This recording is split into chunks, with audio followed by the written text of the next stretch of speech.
Welcome to Matters Financial and Geopolitical from a Frontier. Thank you as always for stopping by. Hoping that 2018 has kicked off in the right way. I'm looking forward to being in London next week. I'm looking forward to that tremendously. Let me start with some macro thoughts. Yields on 10-year US Treasuries held near the highest since March, around 2.55%. And that level has spurred Bill Gross to declare a bond bear market. Now, I was sort of predicting this admittedly a long time ago, September 2016, when I said mirrors on the ceiling, the pink champagne on ice. A lot of risk calculations are based on value at risk. Essentially, you overlay a volatility measure over the portfolio, and you calculate how much money is on the line.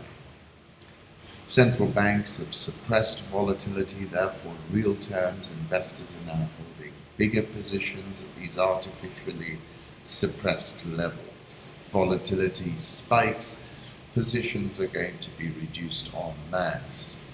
Or to put it another way, and to borrow the lyrics from the Eagles' Hotel California, mirrors on the ceiling, the pink champagne on ice. And she said, we're all just prisoners here of our own device. Last thing I remember, I was running for the door. I had to find the passage back to the place I was before. Relax, said the night man. We are programmed to receive. You can check out any time you like, but you can never leave.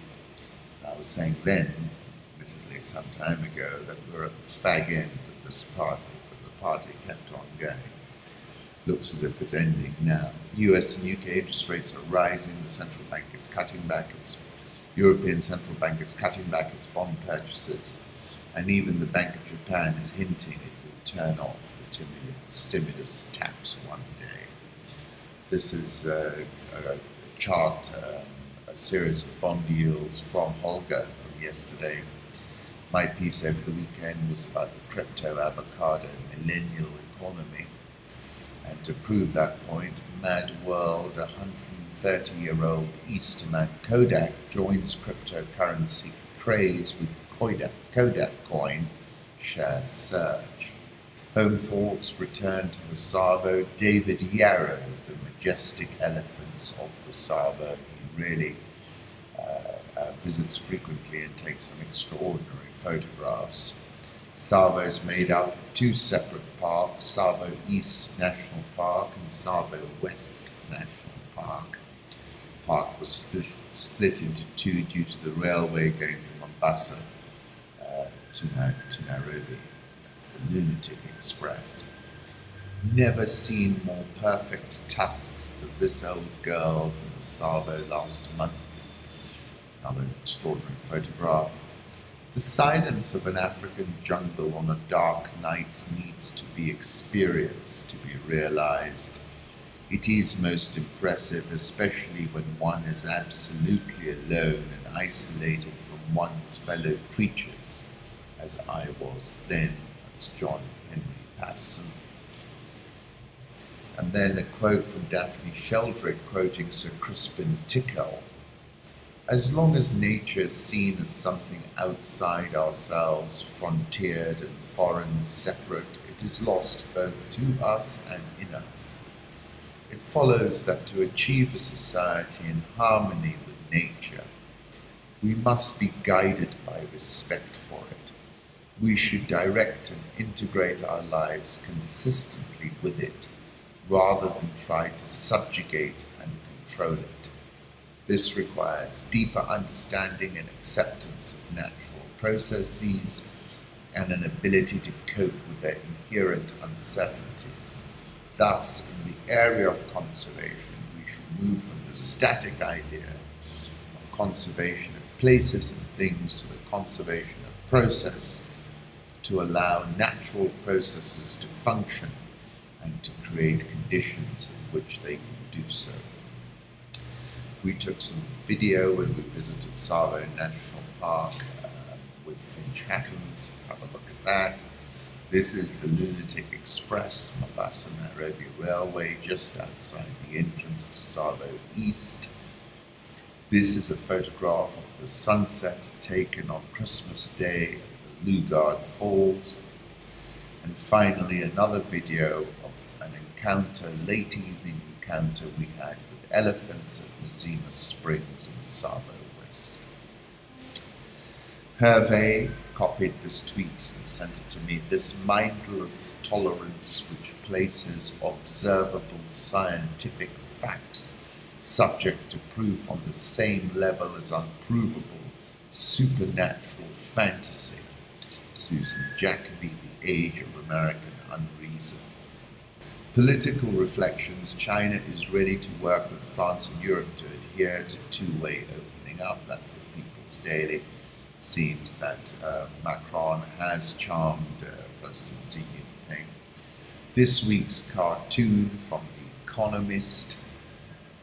Sports diplomacy is a sexy affair, said a career expert. Pyongyang has all the reason to jazz up the Winter Olympiad and be the center of attention. My conclusions are that Pyongyang is disintermediating Donald Trump. September 2017, I wrote a piece about a screaming coming across the sky, Gravity's Rainbow, is a 1973 novel by Thomas Pynchon, which is about the design, production, and dispatch of V-2 rockets by the German military. In particular, it features the quest undertaken by several characters to uncover the secret of a mysterious device named the Schwarzgerät, slated to be installed in a rocket with the serial number 00000. As the world watches Pyongyang, I cannot help wondering if Kim Jong-Un has read Pynchon, which speaks of a screaming coming across the sky.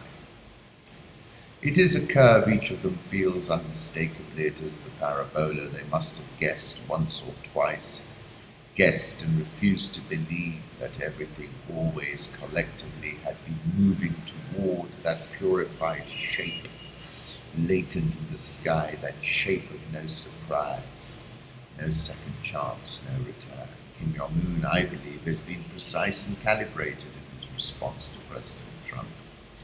And when you view things from the rocket man's perspective, he is speaking the language his adversaries understand lucidly. One of the strategies of the pre-regime change moment has been to demonize the other leader. And front and center in Kim's mind must be the image of Saddam Hussein being hung by his neck, and of Muammar Gadhafi meeting his death after having been sodomized with a bottle. When you view things from Kim the Rocket Man's perspective, you might appreciate that far from being illogical, he is in fact being ruthlessly logical, and he is speaking the language his adversaries understand lucidly. Agent Hodgo on Twitter says the same thing. Why would the North Koreans believe the USA, especially a statement from POTUS who has threatened to attack them? What's to stop them thinking this is a regime change attempt after all, Iraq and Libya? Colonel Gadhafi can tell Pyongyang just to give up their nukes. The Americans totally keep their word, O20 committee. This is a photograph of warm smiles on the cold frontier. North and South Korea begin talks. That's from Edwards Jones, AFP photo. And as I said, it is entirely unlikely that the West has anything to offer the Chinese that can compensate them for the loss of their hinterland, their buffer, and their instrument of attack. There is plenty of myth-making in our new media universe, but what is interesting is how singularly effective Putin in particular has been in his mission to break the monopoly of Anglo-Saxon global information streams. And one of those myths is that Xi Jinping, with some cajoling, can be made to effect a clean break with Pyongyang. Consider that Pyongyang is a buffer state between China and the US, and that Pyongyang is in fact a near-perfect geopolitical attack dog. The attack dog is not on a Chinese leash, but it's surely aligned with the resurgent rise in China, whose aim is to surely eject the US and its allies from what it considers its sphere of influence. Just take a look at the South China Sea, where the US and its allies have largely capitulated, and the US is now left performing some half-hearted and quite forlorn freedom of operations once in a blue moon. North Korea, by lobbing those missiles over Japan, is seeking to prize Japan away from its US alliance, something that China is surely trying to achieve as well. When you look at geopolitical alignment, it's entirely unlikely that the West has anything to offer the Chinese that can compensate them for the loss of their hinterland, their buffer, and their instrument of attack. In Seoul, e-stadiums and gaming parlors charge about $1 an hour, and some venues are open around the clock. US accuses Beijing of the provocative militarization of the South China Sea, but what are they going to do about it? Nothing. China's provocative militarization of the South China Sea is one area where China is contesting international law. They are pushing around smaller states in ways that put a strain on the global system. We're going to back up freedom of navigation operations and let them know we will fly, sail, and operate wherever international law allows. And as I said, apart from a few half-hearted and timid freedom of navigation operations, China has established control over the South China Sea. It has created artificial islands, militarized those artificial islands. It is a mind-boggling geopolitical advance any which way you cut it. POTUS calls leading media outlets a stain on America. The negative news about China and other countries should be taken with a grain of salt. That's the People's Daily. Now every dictator wants to ban media he doesn't like and say Trump does it, so why can't I? No one else commands media attention like America's president. Take a look at this from The Economist. Undersea cables are the Achilles heel lead up to new Cold War, says Asia Times. Hostile acts against submerged internet cables could put critical communications trillions of dollars in transactions in the world economy at risk. It's a little-known twist in the cyber warfare between the nations that carries potentially devastating consequences at a time when more than 95% of everything that moves on the global internet passes through just 200 undersea fiber optic cables. US-Israel step up hybrid war in Syria, says Asia Times. The Russian air base in Syria and the naval base at Tartus came under simultaneous drone attack on Saturday. The advanced Russian air defense system thwarted the attack. A wave of 13 drones was involved, and interestingly, 3 of them were brought down intact. After 48 hours of careful analysis of the incident, Russian Defense Ministry in Moscow came out with a statement on Monday. During the hours of darkness, Russian air defense facilities made clear 13 remote and unknown small-sized air targets approaching the Russian military assets. 10 combat UAVs were approaching Russia's airbase, and 3 more the logistics center of Tartus. The countries with such high technological potential and capability for satellite navigation and distant control, which are involved in the proxy war in Syria, are just 2 in number, the United States and Israel. Take your pick. To my mind, it is improbable that Israel, despite its bravado, would dare to attack Russia. Why is the US contesting the Russian bases in Syria? The point is, these Russian bases are located in Latakia province along the Mediterranean coast, and the US military objective is to gain access to the Mediterranean coast for the Kurdistan enclave it is creating in Syria, without which the enclave will be landlocked and dependent critically on supply routes via Turkey or Iraq.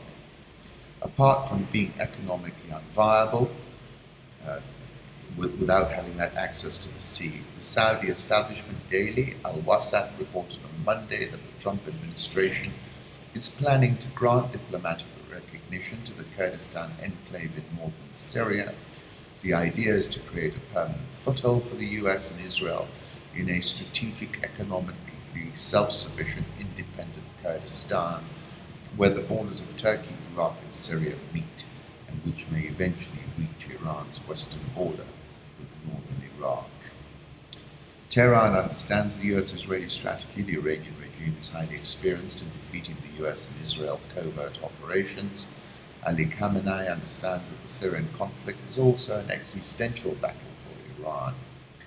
The Islamic Revolutionary Guard's commanders are on record with the choices between fighting the US-Israeli proxies in Syria and Iraq or fighting them on Iranian soil.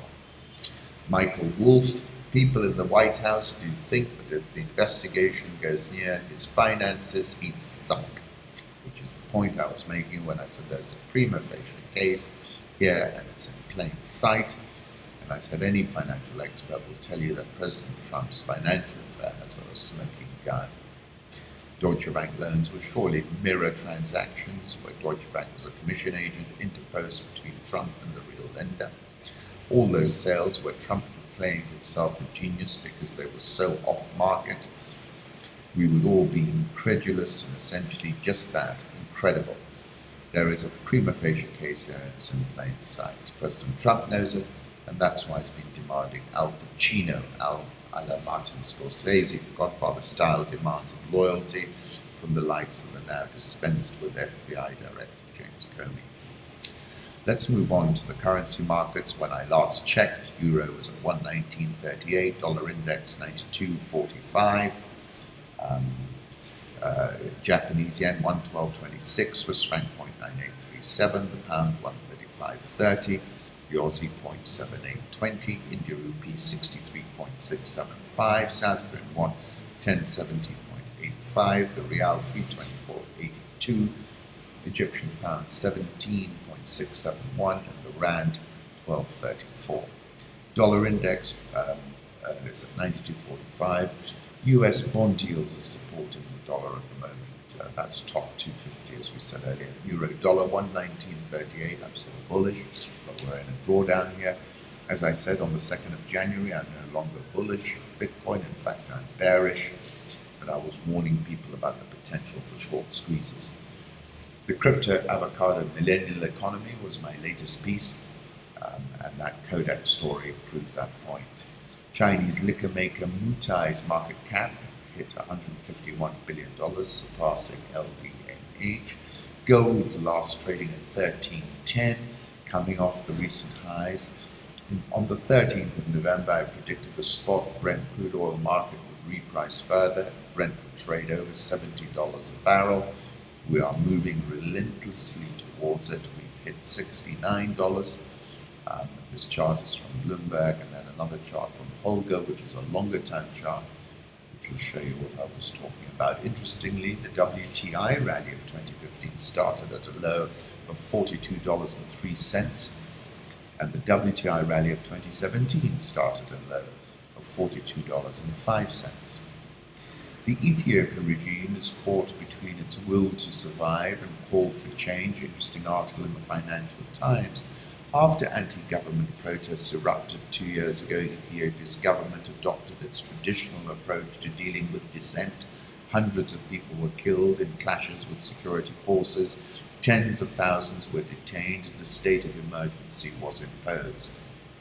Now the Rattle government is trying a different tactic, making conciliatory gestures to those who oppose its autocratic rule.